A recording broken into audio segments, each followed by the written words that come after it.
Hello दोस्तों, स्वागत है आपका हमारे चैनल ओम साइंस फ्यूचर पॉइंट पर। आज दोस्तों परसेंटेज का लेक्चर नंबर 8 है और आज इसके अंतर्गत हम एक नए टॉपिक पर को लेकर आए हैं। उस टॉपिक का नाम है आय तथा व्यय पर आधारित प्रश्न। और दोस्तों इसका हम सबसे पहले आपको कॉन्सेप्ट बताएंगे, फिर प्रश्नों को सॉल्व करने का आसान सा ट्रिक बताएंगे, जिससे कि हमारा टारगेट जो है 30 सेकेंड पर क्वेश्चन वो जो है फॉलो हो सके। तो चलिए दोस्तों, सबसे पहले आय तथा व्यय पर आधारित कॉन्सेप्ट को देखते हैं। क्या इसका कॉन्सेप्ट क्या होता है। तो दोस्तों आय तथा व्यय, आय का मतलब होता है आपकी इनकम और व्यय का क्या मतलब होता है खर्च। अगर हम जैसे कोई भी आय हमारी है, जो हमारा इनकम जो होता है, तो उसमें दो चीजें होती है। जैसे हमने कोई इनकम किया, और एक चीज और याद रखिएगा दोस्तों, हमारी जो इनकम होती है, चाहे वो 1000 हो, चाहे वो 10,000 हो, चाहे फिर वो 1 लाख ही क्यों ना हो, हमारी इनकम जो होती है हमेशा 100% के बराबर होती है। और हम करते क्या है, अपने इनकम में से कुछ खर्च करते हैं अपनी जरूरतों को पूरा करने के लिए, और उसमें से जो है अपने भविष्य को संवारने के लिए कुछ उसमें से क्या करते हैं, बचत करते हैं। तो दोस्तों आय अर्थात इनकम पे आधारित दो टाइप के प्रश्न पूछे जाएंगे। एक तो डायरेक्ट फ्रॉम इनकम, आपका जो इनकम होगा उससे डायरेक्ट जो है प्रश्न पूछे जाएंगे। एक होगा फ्रॉम रिमेनिंग, अर्थात क्या होगा कि जैसे हम कहें कि मान लीजिए आपकी इनकम 1000 रुपए है, ठीक, तो आपने क्या किया कि उसका 10% आपने खर्चा कर दिया, ठीक है, 10% खर्चा कर दिया, तो बचा कितना, 90%। अब वो 90% में से हम जो है खर्च करेंगे आगे, तो वही हमारी बची आय से संबंधित कुछ प्रश्न होंगे। तो आइए दोस्तों, यहाँ पर ये वाला, ये डायरेक्ट फ्रॉम इनकम तो बहुत ही आसान होता है, ठीक है, लेकिन फ्रॉम रिमेनिंग ये कॉन्सेप्ट जो है जब तक आप समझेंगे नहीं तब तक आपका मिस्टेक होने का चांस 100% बना रहेगा। तो आइए हम इस कॉन्सेप्ट को एकदम आसानी से समझाते हैं उदाहरण सहित।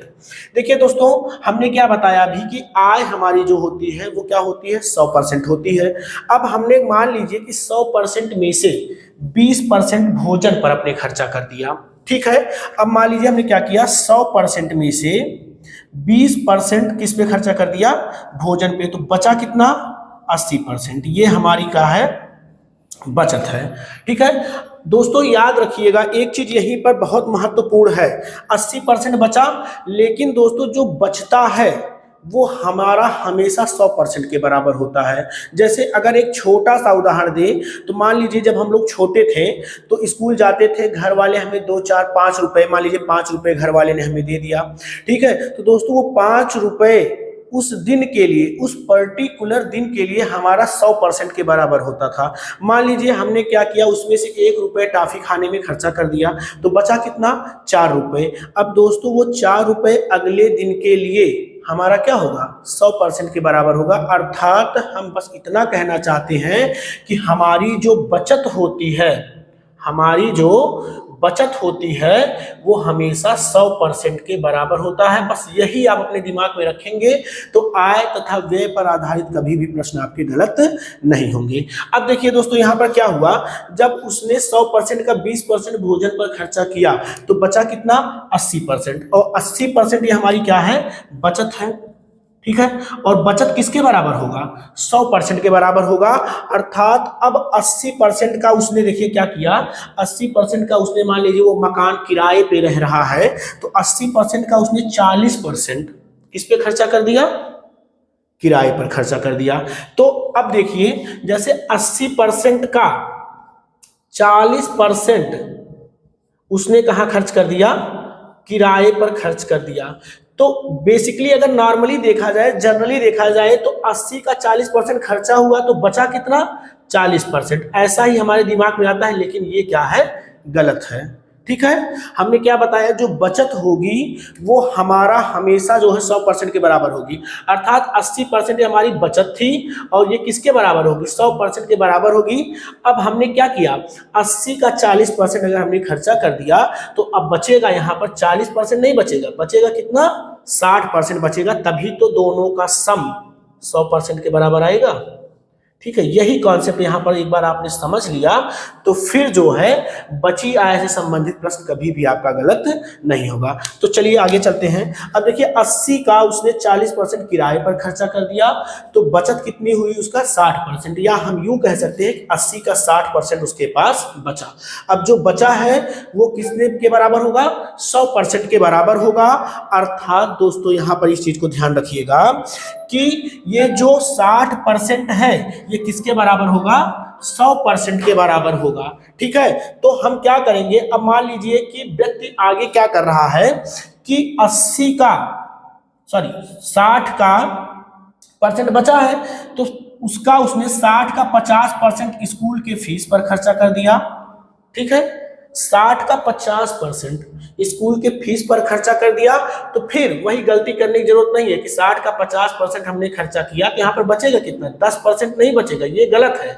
बचेगा कितना, 50% खर्चा किया है तो 50% ही बचेगा, क्योंकि बचत हमेशा किसके बराबर होती है, 100% के बराबर होती है। चलिए दोस्तों, ये था हमारा आय तथा व्यय पर आधारित कॉन्सेप्ट।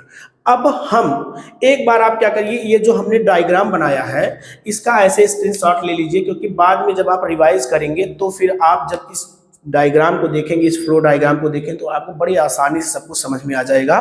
अब हम इस पर क्या करेंगे, छोटे छोटे प्रश्न लेंगे।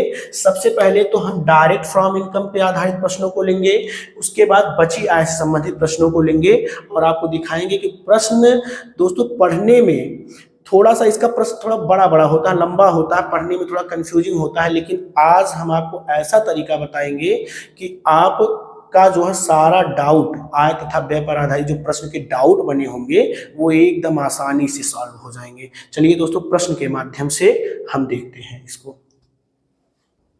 चलिए दोस्तों, यहाँ पर देखिए एक बहुत ही सरल सा प्रश्न हमने लिया, ताकि अभी सबसे पहले हम चाहते हैं कि आप 2-4 प्रश्न इजी वे में कराते हैं, जिससे आपको कॉन्सेप्ट समझ में आ जाए। फिर उसके बाद बड़े अच्छे प्रश्नों को हम लेकर आएंगे, फिर आप देखेंगे कि प्रश्न वाकई में जो है ज़बरदस्त लाजवाब हैं, और लेकिन कितना भी ज़बरदस्त लाजवाब होगा आप उसको जो है बहुत ईजिली वे से लगाएंगे। ठीक है, चलिए सबसे पहले कॉन्सेप्ट क्लियर करने के लिए छोटे छोटे प्रश्नों को सॉल्व करते हैं। यहाँ पर देखिए प्रश्न हमने ले लिया है, श्याम अपने मासिक वेतन का 20% बचाता है, यदि उसका मासिक व्यय 6000 रुपया हो तो उसकी मासिक बचत क्या है। तो दोस्तों देखिए यहाँ पर मासिक बचत हमें 20% दिया गया है। ठीक है, अब श्याम अपने मासिक वेतन का, तो हमने क्या बताया कि उसका वेतन को ही हम आय कहते हैं। ठीक है, और आय को हमने क्या बताया कि किसी की भी आय हो वो हमेशा क्या होती है, 100% के बराबर होती है। अब 100% में से वो 20% क्या करता है, बचाता है, बाकी 80% खर्च कर देता है। अब देखिए कि उसका मासिक व्यय, और इसी खर्च को हम व्यय भी कहते हैं, व्यय करना या खर्च करना। तो देखिए वहाँ पर परसेंट में वो 80% खर्चा कर रहा है, जबकि अगर रुपए में बात करें तो वो 6000 रुपये खर्चा कर रहा है। ठीक है, बस कहने का तरीका अलग है, नहीं तो दोनों सेम है। यहाँ पर हम क्या कह रहे हैं कि परसेंट में 80% खर्च कर रहा है और रुपए में 6000 रुपये खर्चा कर रहा है, अर्थात 80% जो होगा वो बराबर होगा 6000 के। ठीक है, तो हम निकाल देंगे 1% का मान।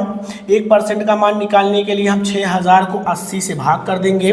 देखिए 1 0 यहाँ से, 1 0 यहाँ से कैंसिल हो जाएगा।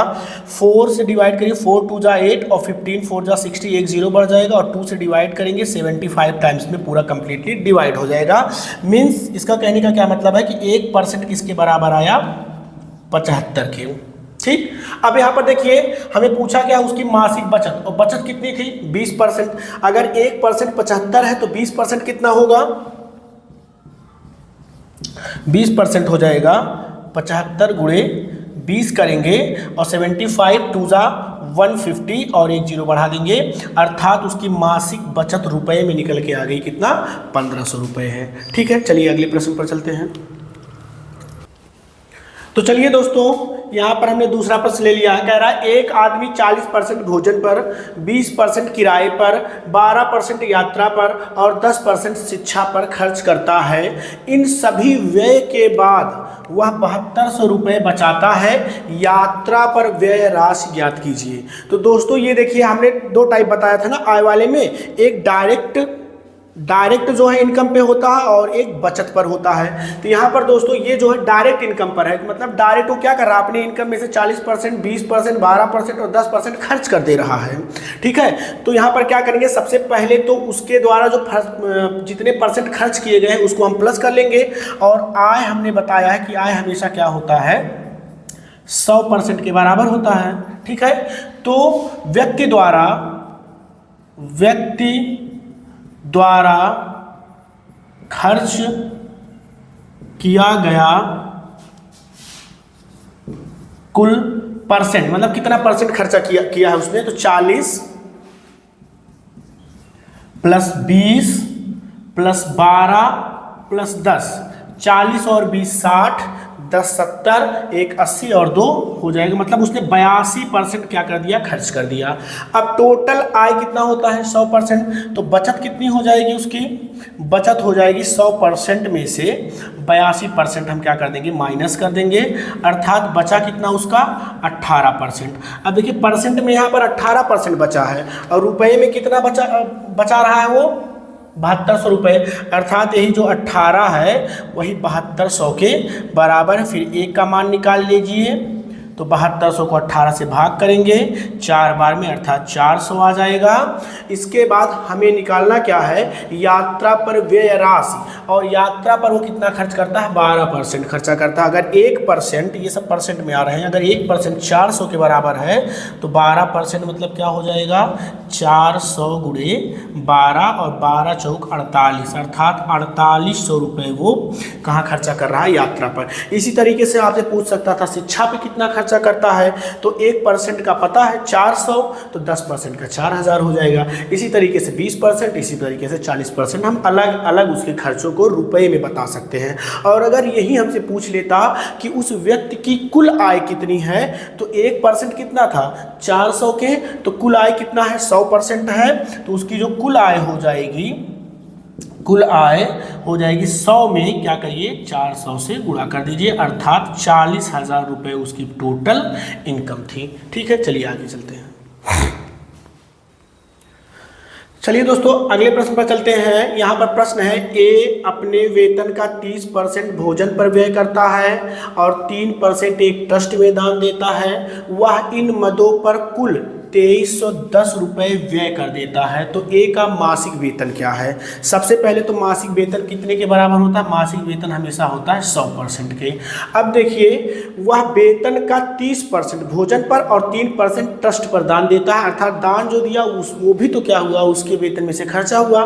तो कुल व्यय उसका क्या हो जाएगा परसेंट में, अगर हम कुल व्यय की बात करें तो कुल व्यय 30% भोजन पर और 3% कहाँ पर, ट्रस्ट पर।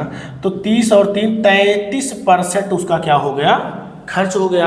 और रुपए में यहाँ खर्चा कितना हो रहा है 2310, अर्थात यही जो 33% है वही बराबर है किसके, 2310 के। तो 1% बराबर हो जाएगा 2310 बटे 33 के।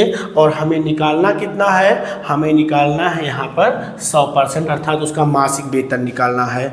तो दोस्तों अगर हम यहाँ पर इसको कैंसिल आउट करेंगे तो ये बराबर आ जाएगा 70 बार में ये पूरा पूरा कट जाएगा, मतलब 1% किसके बराबर आ जाएगा 70 के। और हमें निकालना है 100%, अर्थात 70 × 100 कर देंगे और ये आ जाएगा 7000 रुपया। ठीक है, ये इस तरीके से लगेगा। चलिए आगे चलते हैं।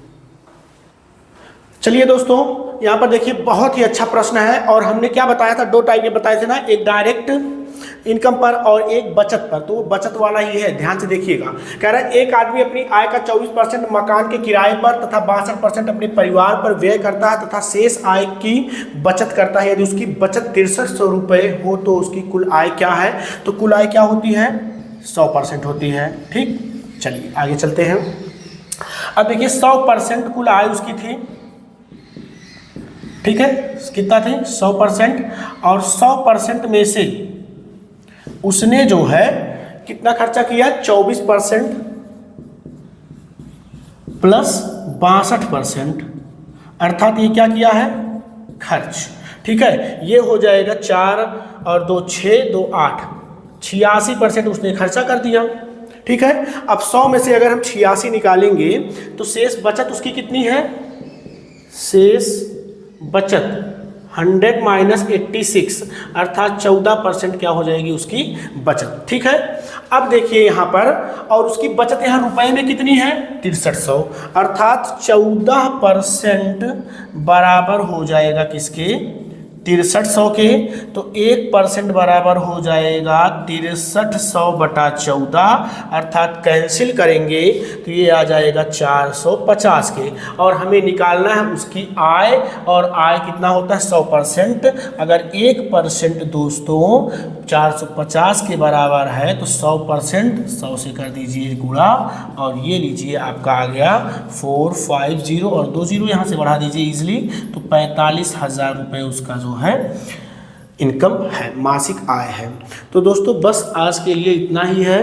कुछ महत्वपूर्ण प्रश्नों को जो है हम इससे रिलेटेड कल करवाएंगे जो कि अति महत्वपूर्ण होंगे, ठीक है, क्योंकि और चूंकि एग्ज़ाम भी आगे जीडी का है और बीपीएससी का भी है, तो अब आय और व्यय के प्रश्न पे आधारित सबसे अच्छे प्रश्नों का चुनाव करेंगे दोस्तों, और उन प्रश्नों को लेकर हम कल आपके सामने आएंगे। बस आज के लिए इतना ही है, थैंक यू।